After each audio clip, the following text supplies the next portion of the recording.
ঝিনাইদহে আমরা রাজনৈতিক কর্মী হিসেবে মানুষের জন্য কাজ করার চেষ্টা করি। আমাদের কাছে মনে হচ্ছে যেন ঝিনাইদহের প্রশাসন বা ঝিনাইদহের প্রশাসক বলেন, প্রশাসন বলেন, অনেক কিছুতে উদাসীনতা পালন করছে। আমি সকল সাংবাদিক ভাইদের কাছে সেই ব্যাপারে আবেদন করব, বিশেষ করে ঝিনাইদহ শহরে আপনারা সমাজের মানুষ, আপনারা এই শহরে যে মানুষ, অনেক মিডিয়ার লোকজন আছেন এখানে, এই শহরের মানুষ, আপনাদের চোখ কান খোলা আছে, খোলার পরও আপনারাও কেন যেন অনেক সাংবাদিক পরিবেশন করতে ব্যর্থ হচ্ছেন। সেটা হচ্ছে ঝিনাইদহ মাদকের উপর। প্রত্যেকটা পাড়া, প্রত্যেকটা মহল্লা মাদক অধিদপ্তরের কর্মকর্তা আছেন। এমন কোনো পাড়া নেই, এমন কোনো মহল্লা নেই যে পাড়া মহল্লায় ওপেন মাদক বেচা কিনা হচ্ছে। আমরা কোনো পত্রপত্রিকায় কিন্তু এই নিউজটা পাই। অনেকের বলেছি ভয়তে করে না, না হলে অন্য কোনো কিছু বিনিময় করে না, না হলে হয়তো বা ওই জায়গা থেকে তারা সরে এসে নিউজটা করে। প্রশাসনকে অনেকবার বলা হয়েছে, তালিকা পর্যন্ত করে দেওয়া হয়েছে, তারপরে কোনো ব্যবস্থা হয়নি। আমাদের এই ঝিনাইদহ যুবক সমাজ কিন্তু অত্যন্ত নষ্টের পথে চলেছে। ক্লাস 9 10 ছেলেরা ইয়াবা খাচ্ছে, এবং এমন কোনো পাড়া মহল্লা নাই যেটা হচ্ছে না। মাদক মুক্ত সমাজ ব্যবস্থা কায়েম করতে হলে এই সময় যদি আমরা কাজ না করতে পারি, এমন তো কোনো দলীয় সরকার না, দলের কোনো চাপ নেই।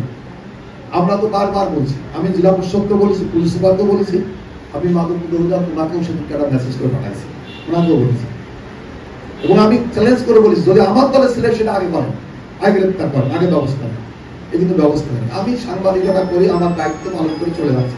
সমাজের জন্য কি করছি, রাষ্ট্রের জন্য কি করছে, আপনি ঝিনাইদহের মানুষের জন্য কি করছেন, এদিকে তো লক্ষ্য রাখার জন্য আমি অনুরোধ করবো। আজকের এই প্রতিষ্ঠাবার্ষিক এবং প্রশাসনের 2 জন কর্মকর্তা আছে, একজন পুলিশ প্রশাসন, একজন সিভিল প্রশাসন, তাদের কাছে অনুরোধ করবো আপনারা এই ব্যাপারটা একটু দেখেন। আমাদের রাজনৈতিক সহকর্মী বৃন্দরা আছে, আমাদের সবাই মিলে জিনিসটা দেখা দরকার। সমাজ অবক্ষার একটু সবচেয়ে বড় জায়গা কিন্তু এই জায়গাটা আমাদের সমাজ অবক্ষয় আছে। আমরা ঝিনাইদহের মানুষ, আমাদের নৈতিক দায়িত্ব জায়গার থেকে আমার সাথে এর ভিতরে অনেকের সাথে বাক বিদণ্ড, অনেকের সাথে অনেকভাবে মারধর পর্যন্ত করেছি, বাসায় ডেকে এসে মারধর পর্যন্ত করেছি।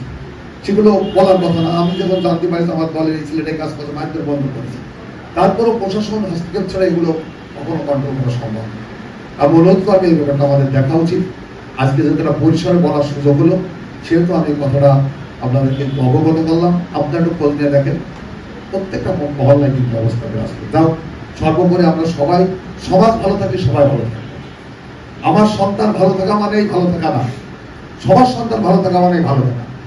আমাদের সবারই দায়িত্ব, অভিভাবক হিসেবে আমাদের সন্তানকে দিকে লক্ষ্য রাখার দায়িত্ব আমাদের তদ্রূপভাবে আমাদের সমাজের সুনামধন্য মিডিয়া জগতের অত্যন্ত প্রসারিত এনটিভির 23 বছর তার যৌবন পার করে 24 বছরের পদার্পণ, সে অনুষ্ঠানের সম্মানিত আমন্ত্রিত অতিথিবৃন্দ, এনটিভির কর্মকর্তাবৃন্দ, সকল উপস্থিত সবাইকে জানাই সালাম, আসসালামু আলাইকুম।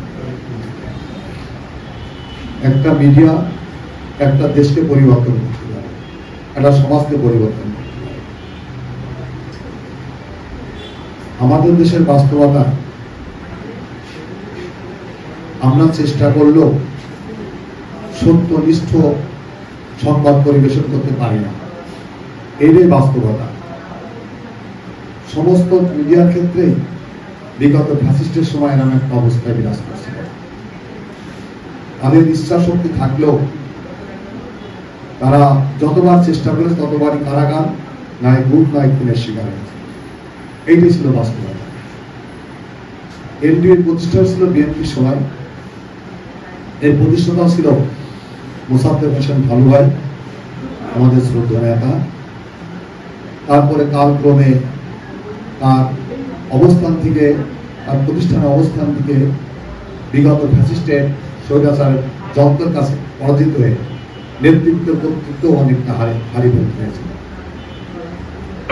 তারপরও শত বাধার ভিতরে, সকল নির্যাতন, বিশ্লেষণ, বন্ধি অবস্থার মধ্য দিয়েও বিগত সময় এনটিভি তার সত্যনিষ্ঠ পরিবেশন করার জন্য চেষ্টা পেয়েছে এবং করেছে। এই জন্য আমরা গণতান্ত্রিকগামী দল এবং আমাদের সকল বিগত ফ্যাসিস্ট মুক্ত আন্দোলনগামী সব দলের পক্ষ থেকে আমরা অভিনন্দন এবং ধন্যবাদ জানাচ্ছি আজকে।